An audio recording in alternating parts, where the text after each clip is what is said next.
सबका दिल से स्वागत है। आभारी और धन्यवादी हैं आप सबके इस प्रोग्राम का हिस्सा बनने के लिए। इसका नाम है चंगाई बिन दवाई। 1 घंटा सामर्थ के साथ हर सुबह 5 बजे हम जमा होते हैं, प्रभु के वचन का अध्ययन करते हैं, प्रभु के वचन से प्रेरणा लेते हैं, एक दूसरे के लिए प्रार्थना करते हैं, एक दूसरे को प्रोत्साहन देते हैं। और इस तरह से पिछले 5 सालों से परमेश्वर ने बड़ी करुणा और बड़ी दया के द्वारा हम उसके लोगों को संभाला हुआ है। और इसलिए जहां से भी आप इस प्रोग्राम को देख रहे हैं, हम आपको आमंत्रित करना चाहते हैं, आप इस प्रोग्राम का हिस्सा बन सकते हैं। और इस प्रोग्राम का उद्देश्य ये है कि परमेश्वर पिता ने अपने इकलौते पुत्र का बलिदान करने के द्वारा, अपने वचन के द्वारा, अपनी भली मनसा के द्वारा जो हम परमेश्वर के लोगों के लिए एक बहुतायत का जीवन देने का वादा किया, वो बहुतायत का जीवन हमें मिल सके। वो किस तरह से वो जीवन मिलेगा, किस तरह से वो जीवन को हम बनाए रख सकते हैं, उसी के विषय में हर दिन हम कुछ ना कुछ परमेश्वर के वचन से सीखते हैं। आज फिर हम इस प्रोग्राम के अंत में बात करेंगे सेहत की, तंदुरुस्ती की, क्योंकि जो इंसान स्वस्थ है, संपन्न है, सुखी है, वही परमेश्वर की अच्छी गवाही दे सकता है। और इसमें इंसान की मानसिकता, उसकी सोच का बहुत बड़ा प्रभाव होता है। आज का जो वचन हमने पढ़ा है वो पिछले वचन के निरंतरता में है। और हम सीख रहे हैं कि जब परमेश्वर के दास मूसा नबी परमेश्वर के साथ पहाड़ पर एक लंबा समय बिता रहे थे, 40 दिन 40 रात का समय परमेश्वर से बातचीत कर रहे थे, परमेश्वर से उन्होंने व्यवस्था, नियम, आज्ञाएं, तमाम चीजों को प्राप्त किया। और परमेश्वर की पवित्र वाचा 10 आज्ञाओं को भी प्राप्त किया। उसके बाद परमेश्वर मूसा को सूचित करते हैं कि मूसा, तुम्हारे लोग जिन्हें तुम मिस्र से निकाल कर लाए थे, उस सब के सब बिगड़ गए। उन्होंने मेरे नियम, मेरी व्यवस्था, मेरी आज्ञाओं को तोड़ दिया है। उन्होंने सोने का एक बछड़ा ढाल कर बना लिया है, उस बछड़े की उन्होंने इबादत की है और ये कहा है कि हे इस्राएलियों, ये बछड़ा है जो तुम्हें मिस्र की गुलामी से निकाल कर लाया। इस बछड़े की इबादत करो। मेल बलि, होम बलि उन्होंने उसके ऊपर चढ़ाए। ये बात सुनने के बाद मूसा नबी परमेश्वर से क्या बातचीत करते हैं, ये बहुत ही दिलचस्प है। मूसा नबी कहते हैं कि हे परमेश्वर, ये प्रजा आपकी है, ये प्रजा आपकी है परमेश्वर पिता, और आप ही इनको अपनी सामर्थी भुजा के द्वारा मिस्र की गुलामी से निकाल कर लाए हैं। आप ही इनकी अगुवाई कर रहे हैं, आप ही इनको वाचा के देश में लेकर जाने वाले हैं। और यदि आपने अपना मन बदल दिया, अगर आपने इनके इस गुनाह के कारण अपना मन बदल दिया, इन पर क्रोध उंडेल दिया, इनको भस्म कर दिया, तो वो मिस्री लोग और दुनिया के तमाम लोग क्या करेंगे? मजाक बनाएंगे, वो आपको ठट्टों में उड़ाएंगे और वो कहेंगे ये कैसा परमेश्वर है जो इनको मिस्र से इसलिए निकाल कर ले गया ताकि जंगल में खत्म कर दे। अरे प्रभु, आप अपनी वाचा को याद करिए, अपने प्रतिज्ञाओं को याद करिए जो आपने आपके दास अब्राहम से किया था। वो वादा जो आपने आपके दास इसहाक से किया था, वो वादा जो आपने अपने दास याकूब से किया था, उनको आप याद तो करिए। आप अपने वचन को कैसे भूल गए? और वचन कहता है मेरे प्रियो, फिर परमेश्वर ने इस्राएल को खत्म करने का मन बदल दिया। What a powerful study! आज की सुबह में कितना सामर्थी वचन है कि मूसा नबी बहुत कुछ हमको सिखाते हैं। पहली बात, जब परमेश्वर ने कहा मूसा तेरे लोग, अरे ये तो घमंड पैदा करने वाली बात हो सकती थी। अच्छा ये मेरे लोग हैं, अच्छा मैं इनको वहां से निकाल के ले आया हूं।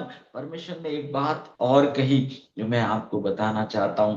परमेश्वर ने कहा मूसा मैं इन सारे लोगों को खत्म कर दूंगा और मैं तेरे वंश को बढ़ाऊंगा, तेरे लोगों को बढ़ाऊंगा और उन लोगों को मैं वाचा के देश में लेकर जाऊंगा। बहुत अच्छा प्रलोभन था। मूसा की जगह शायद मैं होता, शायद कोई और कमजोर जन होता तो गदगद हो जाता, घमंड से भर जाता। अच्छा मेरे लोग हैं, मैं निकाल के लाया हूं, ये तो बहुत अच्छा मौका है, इन सबको खत्म हो जाना चाहिए। मेरा घराना, मेरे लोग जाएंगे वाचा के देश में। मूसा ने कहा ना, ऐसा होने वाला नहीं है। मूसा के बारे में बाइबल कहती है मेरे प्रियो, वो तो दुनिया के सभी लोगों में सबसे अधिक नम्र और दीन और विनम्र था। वो कभी भी किसी बात का क्रेडिट लेने के लिए तैयार नहीं था। उसने तुरंत ही कहा पिता परमेश्वर वो आपके लोग हैं, मेरे लोग नहीं हैं, मैं भी आपका हूं। और ये सारी इसराइल कौम, भले ही उन्होंने गुनाह किया है लेकिन वो आपके हैं।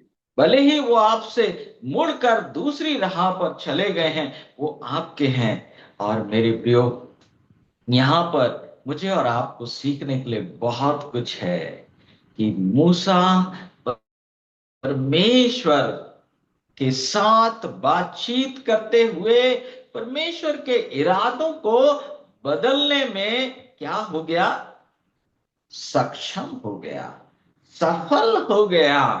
मेरे प्रियो, एक बहुत बड़ा पाठ आज मेरे और आपको प्राप्त होता है। पहली बात तो ये है कि ये जो मूसा से कहा गया, ये मूसा की परीक्षा भी हो सकती है।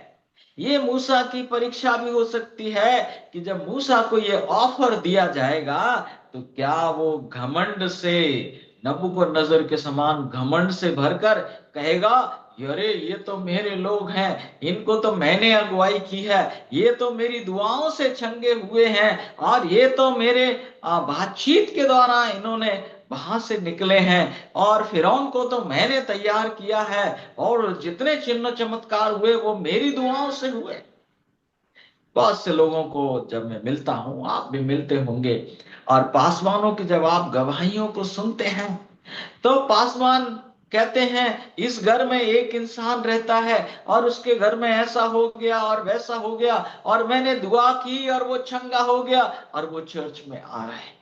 मैंने दुआ की और वो चंगा हो गया, परमेश्वर का कहीं नाम नहीं है। मैंने दुआ की, मैंने प्रचार किया, मैंने मार्गदर्शन किया। ऐसे लोगों को मूसा से सीखना चाहिए। मूसा कह रहा नहीं प्रभु, मुझे कुछ नहीं चाहिए, मैं भी आपका हूं, ये लोग भी आपके हैं और इनके ऊपर आपका हाथ है। मूसा ने तीन बातें की, हम यहां पर सीख सकते हैं मूसा के जीवन से। पहली बात, वो नम्र और दीन है। वो किसी भी बात का क्रेडिट लेने के लिए, श्रेय लेने के लिए तैयार नहीं है। वो कह रहा है अगर कुछ भी अच्छा हो रहा है तो ये परमेश्वर के कारण हो रहा है, परमेश्वर के द्वारा हो रहा है, परमेश्वर के लोगों के लिए हो रहा है। वो किसी भी बात का श्रेय नहीं लेता है कि ये मैंने किया है या मैं कर सकता। ये पहला पार्ट है। दूसरी बात ये है कि मूसा को जब ये प्रलोभन मिलता है कि सारे इसराइल को खत्म करके मैं तेरे वंश को बढ़ाऊंगा, मूसा कहता है मुझे ये भी नहीं चाहिए, मुझे तो यही लोग चाहिए, इन्हीं लोगों की रक्षा चाहिए। और हम सीखेंगे आने वाले पाठ में मूसा किस तरह से अपने लोगों के लिए याचना करते हैं, मध्यस्थ की प्रार्थना करते हैं और अपने लोगों को बचाने में कामयाब हो सकते हैं। एक खास बात यह है, परमेश्वर के मन को अगर बदलना है तो परमेश्वर की प्रतिज्ञाएं, परमेश्वर की वाचा परमेश्वर को याद दिलाना चाहिए। ये बहुत ही गहरी बात है, मैं इसलिए दोबारा बोलना चाहता हूँ। बहुत से लोग जब प्रार्थना करते हैं, अपनी बातें बोलते हैं, अपनी दलील देते हैं, ओ प्रभु बचा लेना, प्रभु ऐसा कर देना, प्रभु ऐसा ना हो जाए, प्रभु वैसा ना हो जाए, प्रभु मेरी गरीबी को दूर कर देना, मेरी बीमारी को दूर कर देना, कहीं मैं मर ना जाऊं, कहीं मेरे बच्चे अनाथ ना हो जाए, कहीं ये ना हो जाए। मेरे प्रियो, ये सूखी प्रार्थना है। अगर आप और मैं मूसा के समान प्रार्थना करना चाहें तो हमको क्या बोलना चाहिए? हे परमेश्वर, जो आपने वाचा मेरे साथ बांधी है, जो आपने प्रतिज्ञा दी है कि मत डर, मैं तेरे साथ साथ हूं, इधर उधर मत ताक, मैं तेरा परमेश्वर हूं, मैं तुझे दृढ़ करूंगा, मैं तेरी सहायता करूंगा और अपने धर्म में दाहिने हाथ से मैं तुझे संभाले रहूंगा। प्रभु अपने वचन को याद करिए। प्रभु जो आपने वादा किया दाऊद से, उसको याद करिए। जो आपने अब्राहम से वादा किया उसको आप याद करिए। यीशु मसीह, आप वादे को याद करिए। आपने कहा है कि मैं तुम्हें अनाथ ना छोड़ूंगा, मैं तुम्हारे पास आता हूं। जब हम अपनी प्रार्थनाओं में परमेश्वर की प्रतिज्ञाओं को शामिल करते हैं मेरे प्रियो, तो इसका दोगुना असर होता है। नंबर वन तो ये है कि हमारा अपना मृदा मुर्दा विश्वास जीवित हो जाता है, हमारा अपना मृतक ईमान जिंदा हो जाता है। और दूसरी बात यह है कि परमेश्वर अपने वचन से बंधे हुए हैं और वो अपने वचन को जब याद करते हैं तो चमत्कार होते हैं, चमत्कार होते हैं मेरे प्रियो। राजा हिजकिय्याह की कहानी दो तीन बार इस दौरान मेरे जहन में परमेश्वर ने डाली है और इसलिए मैं आपको बताना चाहता हूँ। राजा हिजकिय्याह परमेश्वर का भय मानने वाला एक अच्छा दास था और यहूदा का वो एक अच्छा राजा था।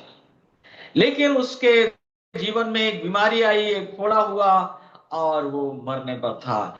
नबी को भेजा गया और बताया गया, हिजकिय्याह तू अपने घर की तैयारी कर ले, इंतजाम कर ले, क्योंकि तू बचेगा नहीं, मर जाएगा। हिजकिय्याह ने अपना मुंह दीवार की तरफ किया, बच्चों के समान बिलक बिलक कर रोया, परमेश्वर को, परमेश्वर के वादों को याद दिलाया। और मेरे प्रियो, परमेश्वर ने अपना इरादा बदल दिया।